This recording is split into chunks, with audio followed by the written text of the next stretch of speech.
চেষ্টা করুন প্রত্যেক দিন বেশি থেকে বেশি আলহামদুলিল্লাহ পড়তে। পারা যাবে ইনশাআল্লাহ?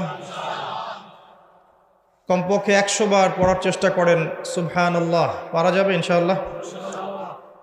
100 বার চেষ্টা করেন সুবহানাল্লাহি ওয়া বিহামদিহি, সুবহানাল্লাহি ওয়া বিহামদিহি। মিজানের পাল্লায় দুটো কালিমা প্রচণ্ড ভারী হবে, সুবহানাল্লাহি ওয়া বিহামদিহি, সুবহানাল্লাহিল আযীম। চেষ্টা করেন প্রত্যেক দিন কমপক্ষে 100 বার এতটুকু বলা, আস্তাগফিরুল্লাহ ওয়া আতুবু ইলাইহি, আস্তাগফিরুল্লাহ ওয়া আতুবু ইলাইহি। নবী সাল্লাল্লাহু আলাইহি ওয়াসাল্লাম, যার আগের পিছের সমস্ত গুনাহ মাফ, যিনি নিষ্পাপ মানুষ, তিনি দিনে 100 বার আল্লাহর কাছে ইস্তেগফার করতেন। সেখানে আমাদের কতবার পড়া উচিত?